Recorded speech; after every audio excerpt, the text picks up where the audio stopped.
Measurement जो हमारा topic है, ये हमारा पहला चैप्टर है क्लास 11th का, और इसके अंदर आप लोगों ने पढ़ना है मेज़रमेंट के बारे में। मेज़रमेंट का मतलब होता है किसी भी चीज़ को नापना, किसी भी चीज़ को नापना। अगर हम किसी भी चीज़ को नापते हैं यानी मापन करते हैं, तो हम उसको किसी ना किसी इकाई में लिखेंगे यानी यूनिट में लिखेंगे। तो वो यूनिट के बारे में पढ़ना, जैसा कि मैंने आपको बताया है कि कोई भी फिज़िकल क्वांटिटी जिसको हम किस रूप में लिख सकते हैं, न्यूमेरिकल वैल्यू और यूनिट के रूप में। किसके रूप में लिख सकते हैं? न्यूमेरिकल वैल्यू और यूनिट के रूप में। कोई भी फिज़िकल क्वांटिटी जिसको हम न्यूमेरिकल वैल्यू और यूनिट के रूप में लिख सकें, तो उसको हम बोलते हैं कि वो फिज़िकल क्वांटिटी, मतलब कि किसी भी क्वांटिटी को अगर हम एक्सप्रेस कर सकें। लेट अस सपोज मैं बात करूं, किराने पे जाके अगर हम बोलते हैं कि 5 किलो चीनी देना, 5 किलोग्राम चीनी देना, इसका मतलब क्या हुआ? शुगर जो हमने मांगी है 5 किलोग्राम। तो ये देखिए, ये 5 जो है ये आपका क्या है? नंबर, और केजी क्या है आपका? यूनिट। यानी अब ये जो चीज़ है ये पूरी पूरी क्या बन गई हमारी? Physical quantity. क्या बन गई? Physical quantity.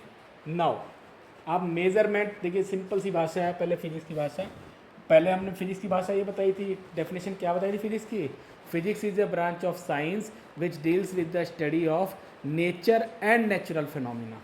ठीक है, प्राकृतिक क्रियाओं के बारे में हम पढ़ते हैं, तो वो हमारी फिजिक्स की फिजिक्स को बोलते हैं, उसे हम डिफाइन करते हैं फिजिक्स को। ठीक है, अब इसको एक और भाषा देते हैं कि physics can also be defined as the branch of science dealing with the study of properties of materials. अगर हम किसी प्रॉपर्टीज़ के मतलब किसी मटेरियल की प्रॉपर्टीज़ के बारे में स्टडी कर रहे हैं, अब उसकी एक प्रॉपर्टी और भी है कि उसकी आकार कैसा, उसको हमने मापना है। मतलब उसका वॉल्यूम माप लें या उसका सरफेस एरिया नाप लें, मतलब जो कुछ भी हमने उसकी मेजरमेंट करनी है। यानी कि to understand the properties of material की प्रॉपर्टीज़ को अंडरस्टैंड करने के लिए यानी समझने के लिए measurement of physical quantity such as length, mass, time etcetera, यानी कि इन चीज़ों की हमें ज़रूरत पड़ती है। इन चीज़ों की मेज़र करने की हमें ज़रूरत पड़ती है। क्या क्या?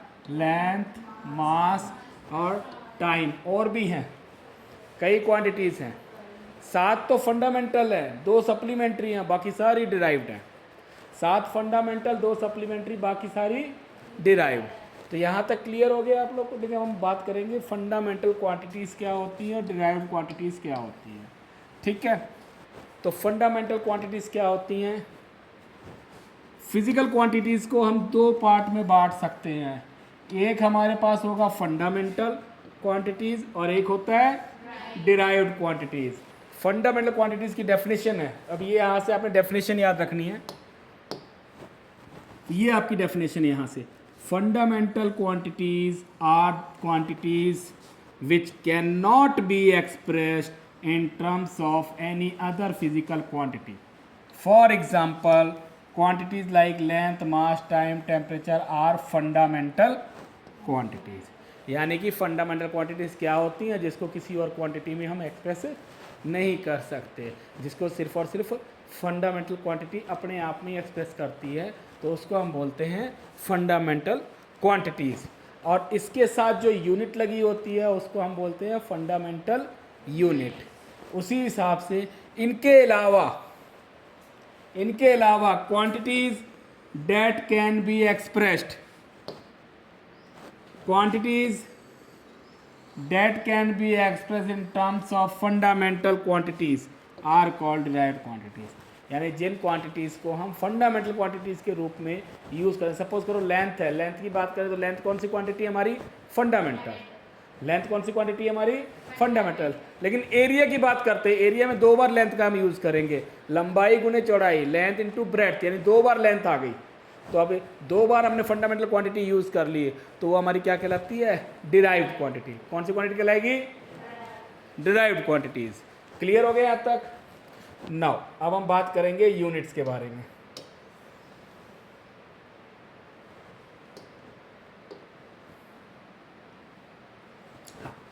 unit to measure a quantity we always compare it with some reference standard. ये मैंने आपको बताया हुआ ना, हम किसी के साथ उसकी तुलना करते हैं. सपोज करो मेरी टेबल में 5 पेन पड़े हैं, यानी मैंने एक क्वांटिटी को पेन मान लिया है और मेरे पास कितने पड़े हैं 5, तो हमने उसको रेफ़र कर लिया कि पेन ऐसा होता है, यानी कि मेरे पास 5 पेन पड़े हुए हैं. किसी चीज़ से हमने तुलना करके बताया कि मेरे पास ये पड़े हुए हैं.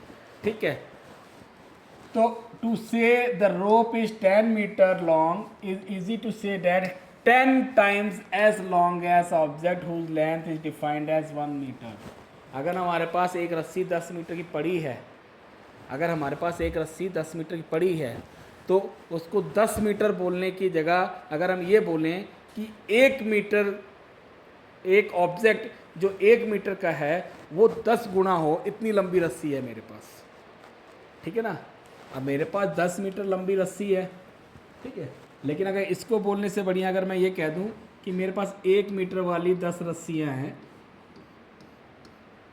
ठीक है, हो गए 10, हो गए 10. अब ये 10 मीटर हमारी लाल है और 1 मीटर हमारी ब्लैक है, तो यानी ब्लैक ब्लैक ब्लैक अगर मिला के 10 ब्लैक यानी 10 1 मीटर वाली इकट्ठी करें तो हमारे पास 10 मीटर बन जाए. यानी हम 10 मीटर ही बोल सकते हैं, या हम कह सकते हैं कि एक रस्सी है मेरे पास जो ऐसी ऐसी इतनी आ जाएंगी, मतलब 1 मीटर है इतनी 10 आ जाएंगी. अब कई बार बोलते ना मेरे पास एक डब्बा है जिसमें ऐसी पतली पतली कॉपियाँ तो 20 आ जाएंगी. इसका मतलब क्या है, मैंने उसका वॉल्यूम इसके तुलना में निकाल लिया है. यानी कि हम किसी चीज़ को मेज़रमेंट करते हैं तो हम उसको क्या करते हैं, किसी और चीज़ के साथ तुलना करते हैं. क्या करते हैं, तुलना करते हैं. Therefore unit of physical quantity is defined as the established standard used for comparison of given physical quantity. किसी भी फिजिकल क्वांटिटी को जो स्टैब्लिश्ड है, स्टैंडर्ड है, उनके साथ तुलना करके हम बताते हैं कि ये चाहिए.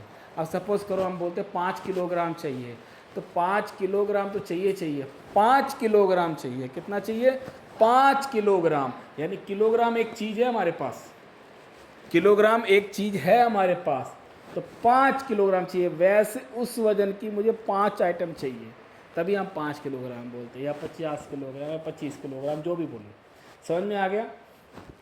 Now the units in which fundamental quantities are measured.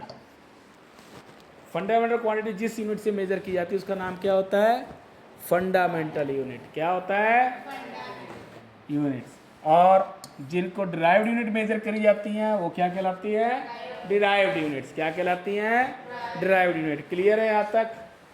Now अब हम सिस्टम की बात करेंगे, सिस्टम ऑफ यूनिट्स की बात करेंगे. हमारे पास 3 प्रकार के सिस्टम ऑफ यूनिट्स होते हैं, बस इतना याद रखना है आप लोगों ने. हमारे पास 3 प्रकार के सिस्टम ऑफ यूनिट्स होते हैं. कितने प्रकार के होते हैं, 3 प्रकार के. तीनों प्रकार में यहाँ लिख देता हूँ. एक होता है,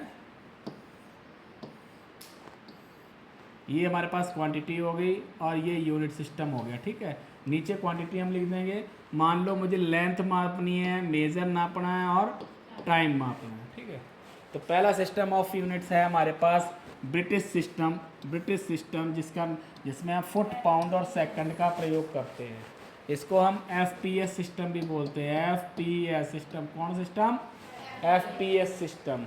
और ये क्या कहता है कि जो लेंथ है वो हमारी किस में नापी जाएगी, फुट में. किस में, फुट में. और मास जो है वो किस में नापा जाएगा, पाउंड में. किस में नापा जाएगा, पाउंड में. और जो टाइम है वो किस में नापा जाएगा, सेकंड में. तो यानी कि ऐसा सिस्टम जिसमें लेंथ फुट में नापी जाए और मास पाउंड में नापा जाए और टाइम सेकंड में मापा जाए, तो उसे हम क्या कहते हैं, FPS सिस्टम. इसके बाद हमारे पास आता है CGS सिस्टम. FPS को हम ब्रिटिश सिस्टम भी कहते हैं. क्या कहते हैं, ब्रिटिश सिस्टम. क्लियर है यहाँ तक. अब हमारे पास आता है CGS सिस्टम. कौन सिस्टम आता है, CGS सिस्टम. कौन सिस्टम आता है, CGS सिस्टम. इसको हम गोजियन सिस्टम भी बोलते हैं. कौन सिस्टम बोलते हैं, गोजियन सिस्टम. कौन सिस्टम है, गोजियन सिस्टम. अब CGS में क्या है, लेंथ हम सेंटीमीटर में नापते हैं. किस में नापते हैं, सेंटीमीटर में. और जो मास है वो किस में मापेंगे, ग्राम में, जैसा नाम है वैसे ही बोलेगा ये, ग्राम में। और टाइम किस में मापेंगे, सेकंड में। तो ये हमारे पास दूसरा आ गया, ठीक है। और लास्ट है हमारा जो मोस्ट कॉमन यूज़ किया जाता है, जिसको MKS सिस्टम बोलते हैं। क्या बोलते हैं, MKS system, MKS system, MKS। Length किस में नापेंगे, मीटर में। लेंथ किस में नापेंगे, मीटर में। मास किस में नापेंगे, किलोग्राम में। और टाइम किस में नापेंगे, सेकंड में। तो एक चीज़ आप लोगों ने कॉमन चेक देख ली कि टाइम कोई भी सिस्टम ऑफ यूनिट हो जाए, हमारा टाइम किस में मेजर किया जाता है, सेकंड में। क्लियर है यहाँ तक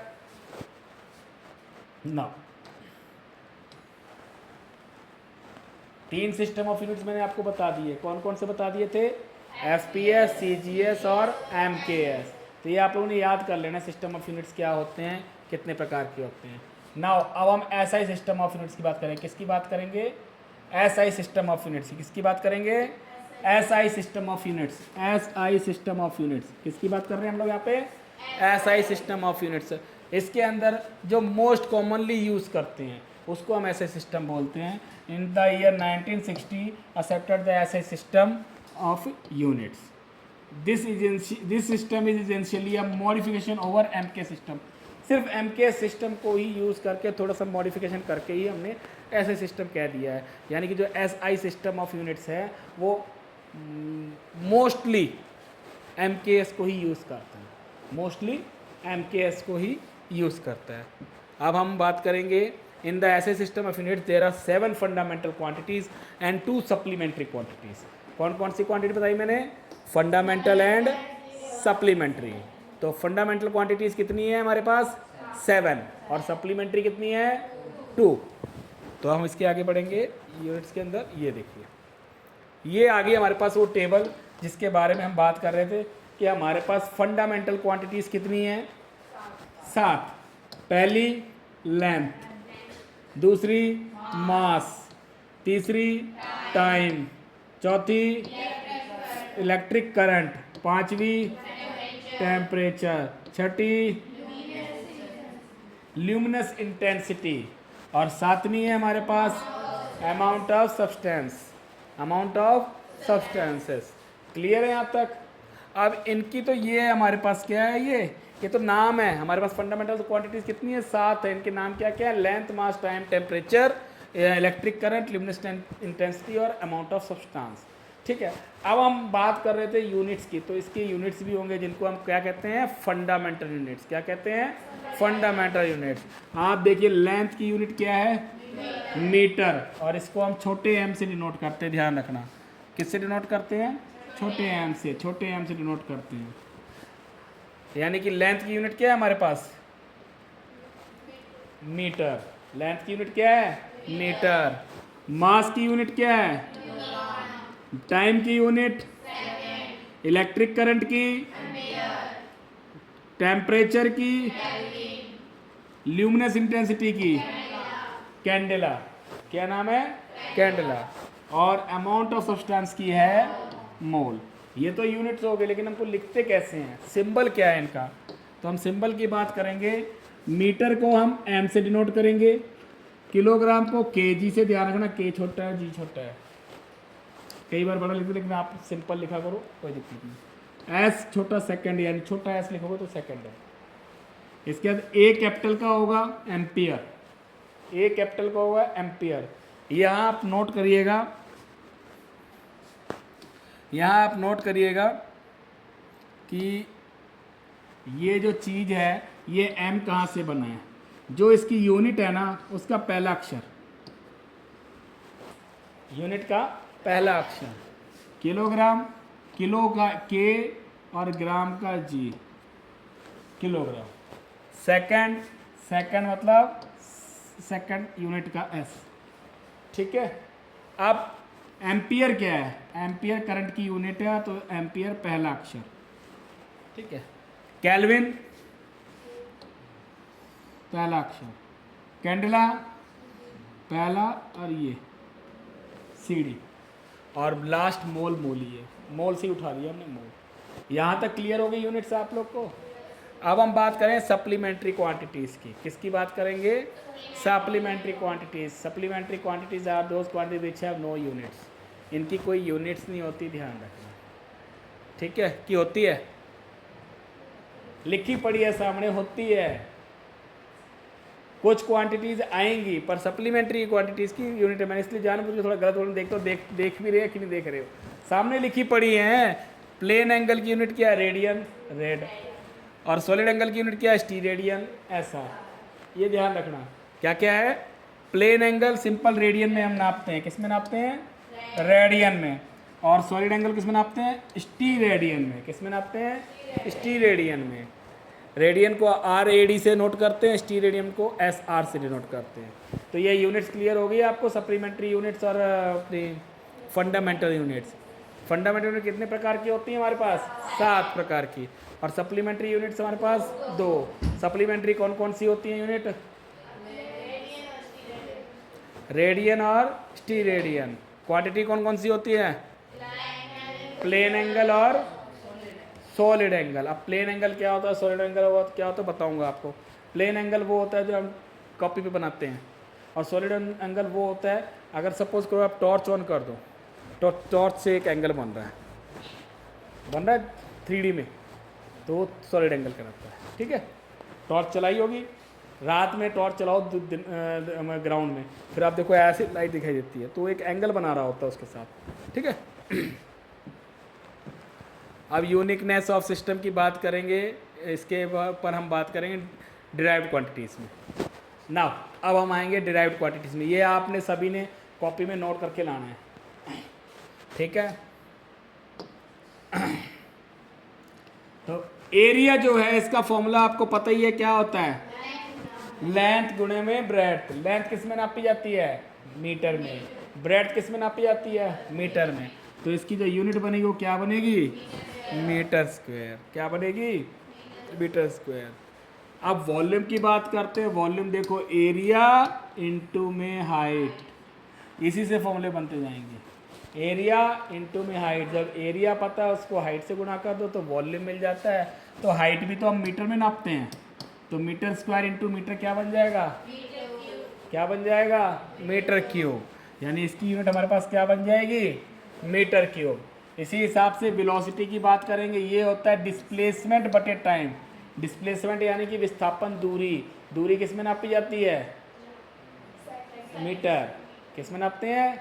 मीटर। दूरी किस में नापते हैं? मीटर में। और टाइम किस में नापेंगे? सेकंड में। तो ये आपका बन जाएगा मीटर पर सेकंड। और नीचे वाली चीज़ को ऊपर लिखते हैं तो पावर -1 की हो जाती है। जब भी नीचे वाली चीज़ ऊपर जाएगी उसकी पावर क्या होगी? माइनस। अगर नीचे स्क्वायर है तो ऊपर -2 बन जाएगा, नीचे क्यूब है तो ऊपर -3 हो जाएगा। क्लियर है? नाउ एक्सेलरेशन वेलोसिटी बटे टाइम। वेलोसिटी का आपको पता ही चल गया क्या है? मीटर पर सेकंड है, बटे में सेकंड, और आगे ये सेकंड भी ऊपर चला जाएगा, तो हमारा बन जाएगा ms-2। यहाँ तक क्लियर है कि नहीं? ठीक है। अब हम इसके आगे बात करेंगे एंगुलर वेलोसिटी की। तो एंगुलर डिस्प्लेसमेंट बटे टाइम। जब एंगल में बात करते हैं तो एंगल किस में मेजर करते हैं हम? रेडियन। किस में मेजर करते हैं? रेडियन में। और बटे में टाइम यानी सेकंड -1। क्लियर है यहाँ तक? इसी प्रकार से एंगुलर एक्सेलरेशन कर लेंगे आप, एंगुलर वेलोसिटी बटे में टाइम, रेडियन पर second square. Density mass upon volume kilogram पर मीटर क्यूब। देखो कैसे, मास किस में नापेंगे हम? किलोग्राम, बटे में वॉल्यूम किस में नापेंगे हम? Metre cube. अब नीचे पावर 3 है, इसको ऊपर ले जाओ तो क्या बन जाएगा? m-3 आ गई है यहाँ पे, है ना? तो kg m-3। मोमेंटम का फॉर्मूला होता है मास इंटू वेलोसिटी। क्या होता है? Mass into velocity. तो मोमेंटम का फॉर्मूला होता है mass into velocity, kg metre per second. देखो kg तो मास का हो गया, वेलोसिटी का मीटर पर सेकेंड है, तो kg मीटर पर सेकेंड। इसी हिसाब से moment of inertia mass into distance का स्क्वायर। मास इंटू डिस्टेंस का स्क्वायर। मास किस में मापते हैं? किलोग्राम में। और डिस्टेंस किस में नापेंगे? मीटर। और स्क्वायर लगा हुआ तो मीटर स्क्वायर, तो kg मीटर स्क्वायर हो गया। ठीक है। इसी हिसाब से हमारे पास आ जाएगा फोर्स। मास इंटू एक्सेलरेशन, मास तो आपने यहाँ ले लिया, फोर्स की बात करें, फोर्स की बात करें, मास इंटू एक्सेलरेशन, कहाँ गया हमारा फोर्स, ये रहा, मास इंटू एक्सेलरेशन, और मास की यूनिट क्या होती है हमारे पास, केजी, और एक्सेलरेशन की यूनिट देखो यहाँ से हम लेंगे ये एक्सेलरेशन मीटर पर सेकंड स्क्वायर, तो यानी कि हमारे क्या है केजी मीटर पर सेकंड स्क्वायर बन गया, और साथ में लिखा है एन, एन मतलब न्यूटन, ये ऐसा ही सिस्टम में हम न्यूटन यूज करते हैं। कुछ एक क्वांटिटीज़ के लिए हम डायरेक्ट नाम यूज़ कर लेते हैं, न्यूटन हो गया, डाइन हो गई, पास्कल हो गया, वाट हो गया, ये नाम हो गया, लेकिन अगर हम उसको ओपन करके लिखेंगे तो वो ऐसी यूनिट बन जाती है। क्लियर है यहाँ तक। इसके बाद हमारे पास आ जाता है प्रेशर, प्रेशर का क्या बन जाएगा, फोर्स बटे में एरिया, फोर्स आपको पता चल गया केजी मीटर पर सेकंड स्क्वायर है, बटे में एरिया कर दिया एम की पावर 2 हो गया, ऊपर एक एम की पावर 1 था, नीचे एम की पावर 2 है तो एक कट जाएगा, ऊपर एम की पावर -1 आ जाएगा, तो आपके पास क्या बन जाएगा, अच्छा इसने एन पर मीटर -2 लिखा हुआ है, ठीक है ना, लेकिन आप इसको अपने हिसाब, इसके हिसाब से लिखो, फोर्स का हमारा क्या होता है केजी मीटर पर सेकंड स्क्वायर, यही होता है ना फोर्स का, और हमें क्या चाहिए फोर्स बटे में एरिया, एरिया क्या होता है हमारे पास मीटर स्क्वायर, ठीक है, तो मीटर स्क्वायर होगा हमारे पास, तो मीटर से एक मीटर स्क्वायर कट गया, ठीक है, तो अब हमारे पास क्या बच गया, क्या बच गया हमारे पास केजी मीटर -1 सेकंड -2, ये बच गया केजी मीटर -1 सेकंड -2, ये बच गया। समझ में तो आ रहा है ना यहाँ तक, फास्ट तो नहीं चल रहा अभी मैं, चल तो यहाँ तक ये बन गया है। इसको या तो आप ये भी हो सकते हैं कि इसकी वैल्यू क्या है हमारे पास न्यूटन है, न्यूटन बटे मीटर स्क्वायर, यानी देखो ये भी लिखा हुआ है न्यूटन मीटर स्क्वायर, लिखा हुआ है न्यूटन मीटर स्क्वायर, और प्रेशर को हम पास्कल भी बोलते हैं, क्या बोलते हैं पास्कल, पास्कल को पीए लिखते हैं, क्या लिखते हैं पीए, कैपिटल पी छोटा ए, बगैर पीए नहीं काम करते हैं, पीए काम करते हैं, ठीक है, तो पास्कल को हम क्या बोलते हैं पीए, क्या बोलते हैं पीए, और पास्कल किसकी यूनिट है प्रेशर की, ठीक है। अब आप बोलते हैं ये बड़ा प्रेशर है हमारे सर में, वो प्रेशर कितना है, फिर वो वैल्यू बताओ, कि फिजिकल क्वांटिटी नाम ले लिया तो आपको बताना पड़ेगा कितना है, इसके अंदर कोई प्रेशर नहीं है, और ये बहुत प्रेशर है, बहुत कितना, बहुत कोई डिफाइंड वैल्यू नहीं है, आपने बोला बहुत प्रेशर नहीं, बोले 10 पास्कल का प्रेशर है जी, ठीक है, तो वो चीज़ हमें डिफाइन करके चलना है। नाउ एनर्जी या वर्क की बात कर ले, सेम फॉर्मूला है, फोर्स इंटू डिस्टेंस, एनर्जी का फॉर्मूला ये नहीं है, लेकिन एनर्जी और फोर्स दोनों की यूनिट सेम है, फोर्स इंटू डिस्टेंस की यूनिट, फोर्स होता है केजी मीटर पर सेकंड स्क्वायर, और डिस्टेंस होता है मीटर, तो मीटर मीटर मल्टीप्लाई हो जाएंगे, तो ये बन जाएगा न्यूटन मीटर बना दो या जूल, एनर्जी ऊर्जा हम किस में नापते हैं जूल में, तो जे होता है जूल का सिंबल, ठीक है, यहाँ तक समझ में आ रहा है कि नहीं आ रहा ना। इसी हिसाब से इम्पल्स आ जाएगा, ये हमारे पास इम्पल्स आ गया, इम्पल्स होता है force into time Newton into second, कि जहाँ जहाँ हमने फोर्स यूज़ करना है वहाँ हम न्यूटन ले लेंगे, ठीक है, जहाँ जहाँ हमने फोर्स यूज़ करना है वहाँ हम लोग क्या कर लेंगे न्यूटन ले लेंगे, तो हमारे लिए यूनिट आसान हो जाएगी, लेकिन हमने न्यूटन नहीं लेना, हमने पूरी यूनिट लिखनी है, जैसे यूनिट लिखते चले जा रहे हैं। अब इसके बाद मीटर स्क्वायर करना, मीटर से मीटर कट जाए तो ये यूनिट बन गई है ना, तो हम पूरी यूनिट याद करें तो हमारे लिए आसान हो जाएगा, छोटी यूनिट में हम कन्फ्यूज हो सकते हैं, ठीक है, छोटी यूनिट भी याद होंगी साथ साथ में। क्लियर है यहाँ तक, तो इम्पल्स तक आ गए, इसके बाद 4 और बता देता हूँ, फिर कम रखेंगे इसको, ठीक है। तो अब हम बात करेंगे सरफेस टेंशन होता है force per unit length, pressure होता है फोर्स पर यूनिट एरिया, ये होता है फोर्स पर यूनिट लेंथ, और फोर्स पर यूनिट लेंथ की अगर हम बात कर ले तो ये न्यूटन पर मीटर हो गया, न्यूटन पर मीटर हो गया। इसी हिसाब से मोमेंट ऑफ फोर्स की बात करते हैं, force into distance, moment of force की बात करो तो फोर्स इंटू डिस्टेंस यानी कि एन एम हो गया, या फिर हम ये भी देखते हैं केजी मीटर पर सेकंड स्क्वायर इनटू में मीटर, ये बन जाए केजी मीटर स्क्वायर सेकंड -2, ठीक है। ये आपने एक एक करके करोगे ना तो अपने आप आएगा, ध्यान रखना एक एक स्टेप बाय स्टेप चलो तो आसान है, याद नहीं करने, अपने आप आ जाएंगे आपको, जब स्टार्टिंग के या 4-5 याद करोगे ना ये सब उन्हीं से घूम घूम के पड़ेगा। इलेक्ट्रिक चार्ज हमारे पास होता है करंट इंटू टाइम, करंट की यूनिट क्या बताई थी हमने एम्पियर, एम्पियर यानी ए इंटू एस, ए एस बन गया। इसी हिसाब से करंट डेंसिटी की बात करें, करंट अपॉन एरिया, ए पर मीटर स्क्वायर, ऊपर चला जाएगा m-2 बन जाएगा। क्लियर है यहाँ तक। और लास्ट हमारे पास मैग्नेटिक इंडक्शन, फोर्स बटे में करंट इनटू लेंथ, फोर्स का न्यूटन, करंट का हो जाएगा ए, यानी ए ऊपर चला गया -1 हो गया, और लेंथ मीटर -1। यहाँ तक क्लियर हो गया। तो ये इतनी क्वांटिटीज़ आपने लिख के लानी है। आज के लिए आपका काम इतना ही है, ठीक है। और ये हमारे पास जितनी भी क्वांटिटीज़ है इनको लिखना है और अपने तरीके से लिखना है। ये एन एन एन हर जगह पे उनका प्रयोग नहीं करना, ठीक है।